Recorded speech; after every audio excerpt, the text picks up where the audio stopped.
Today on CCX News, as you head to the polls this fall, there will be more than presidential, congressional, and city council races to think about. In one school district, there's a vote that's described as vital to its classrooms.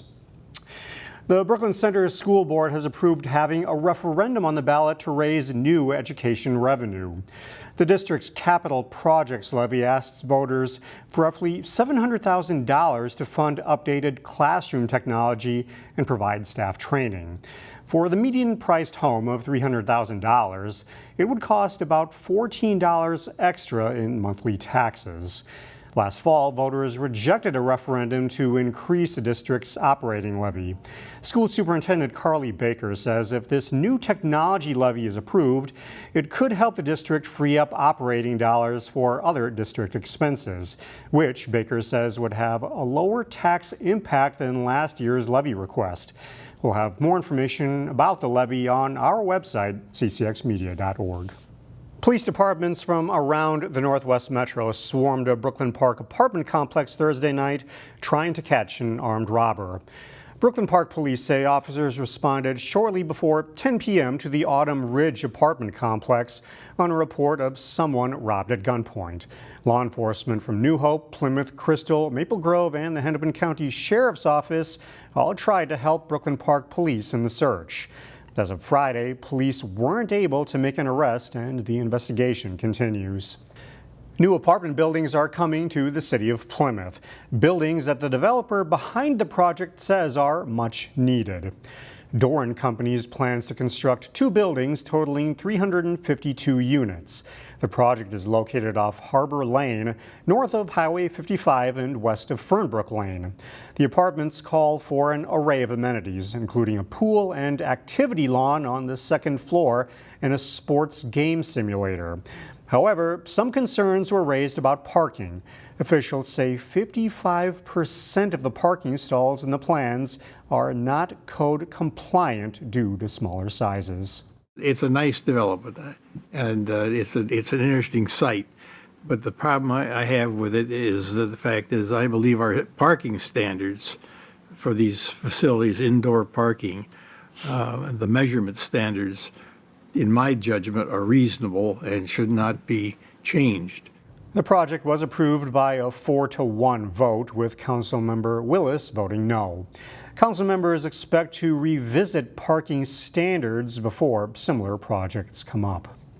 A new housing development in Brooklyn Park will provide seniors with a much-needed service.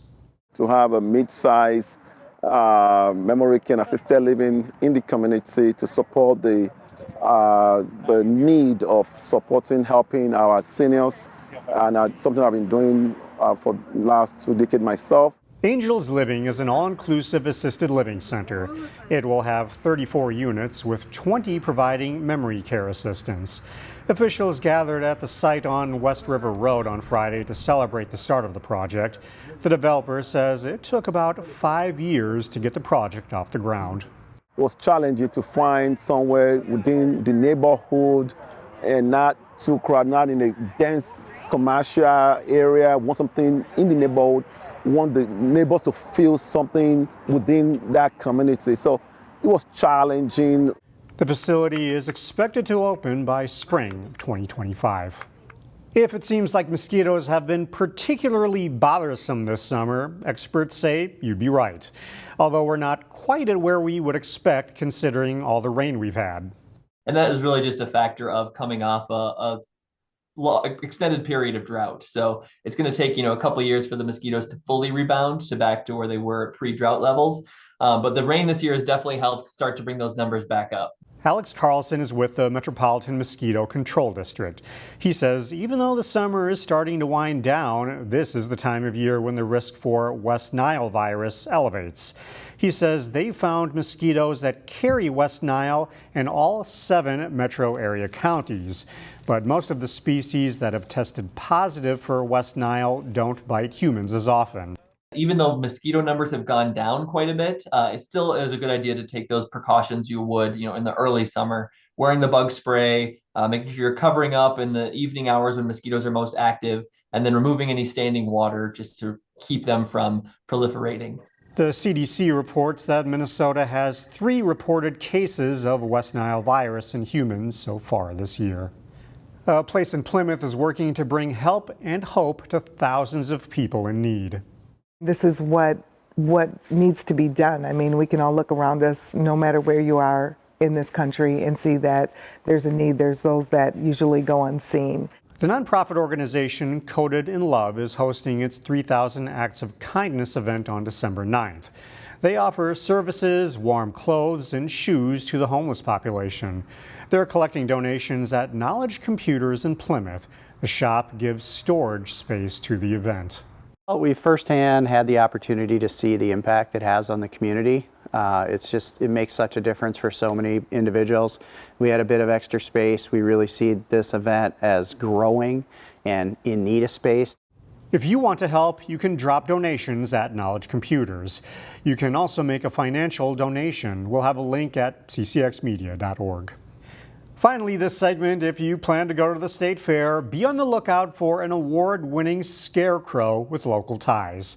Kate Richardson of Robbinsdale created this Scarecrow using an abundance of repurposed items: old wood, clothing from a thrift store, and a collection of tools and other accessories she found while scavenging throughout the year. Richardson's Scarecrow won a blue ribbon in the adult category. That award also comes with a $75 prize. You can find it at the fair's Agriculture Horticulture building.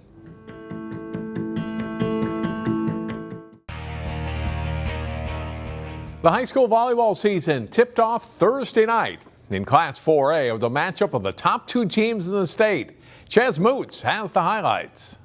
Champlin Park Volleyball coming into the 2024 season ranked #1 in the state, starting off the year against the #2 team in Lakeville North. Panthers in control early. Nice set by Raina Christensen to Annika Swenson. North takes the first set 25-20. In set 2, nice save from Riley Inman, then Tessa Magnan comes in for the kill. The Rebels answer back with a 25-22 win to even the match at 1 apiece. Midway through the third, a nice ace from Ball State commit and Champlin senior Reese Axness. But the Panthers responded. Taylor Peterson with the dig, Christensen with the set, and Marin Harvey gets the kill from the left side. North takes set 3, 25-23. Set 4, Inman just a sophomore for the Rebels, but she played well in the season opener. A nice kill across the court to put Champlin in front early in the set. Champlin fought back and played well down the stretch. A good play at the net here from another sophomore, Lucy Howe. CP forces a 5th set with a 26-24 win. In the 5th, North got out to 11-4 lead. Champlin did show some life late. Catherine Adler, big swing down the right line with the left. But the Panthers had a little more juice on opening night. They hold off Champlin in the final set 15-11 and get a 3-2 win over the Rebels to start the season. In Brooklyn Park, Chaz Moots, CCX Sports. Wayzata has won 4 straight state championships in volleyball. The Trojans tipped off their season Thursday against a strong opponent, Rogers. The Trojans ranked #8 in the Class 4A preseason poll at home against the 5th-ranked Royals. Kayla Naraki sets the ball to Annie Walker, who attacks and scores with this kill. Wayzata up 7-6 in the first set. Rogers, though, goes on a run. Anya Schmidt floats a serve over for an ace. The senior had a big match, her team up 21-14. But Wayzata rallies. Naraki, here as a hitter, knocks it off the Rogers blockers at the net to tie the set at 23. They go on to win the set 25-23. But Rogers, with 4 starters back from a team that won 30 matches last season, settles in after that. Regan Schmidt with a perfect ball delivered deep for a point. Royals win set 2, 25-18. Third set, and this time it's Sarah Scherber scoring from the left side to put Rogers up 8. They win 25-15. And the Royals close it out with a 25-12 win in the 4th set to hand Wayzata its first loss since the fall of 2022. Rogers takes it on opening night 3-1. We've been previewing the seasons of local prep football teams over the past week or so here on CCX. Here's a look at the Park Center Pirates. There is a lot to like at Park Center football. The Pirates returned 16 starters, 7 on offense and 9 on defense, for a team that was in almost every game last fall. Yeah, I'm very optimistic about the group. They remind me a lot of the 22 group when they were pretty good. We had about 30 seniors then. We got about 35, 40 seniors now. you know, and these are the freshmen of the 22 group. So those guys have really established what we're trying to build here. Among the players back for PC include now 3-year starter Peter Okafor, who moves from tackle to center on offense and who also plays defensive tackle. Senior running back and defensive back Josh Diggs has also started since his sophomore year. Head coach Jordan Salas believes cornerback Randy Quete is one of the best in the state at his position. Quete will also see action at wide receiver. Etienne Izuk returns at linebacker along with safety Cullen O'Rourke. Hi John Brooks and Sam Freeman look to be good weapons for the Pirates passing game. Both are receivers. And De Niro Fellows steps into the starting quarterback role. With another year of experience, the Pirates feel they can win those close games this season. We just got to put our foot on the gas, because sometimes we put our foot on the gas and let go and let the team come back, then we want to get back together. Just a lot of experience, so when all the experience comes together, you know, everybody knows what they're doing. Park Center, 4-6 a year ago, opens the season at home Friday afternoon, August 30th against Cooper, in a game you can see live here on CCX.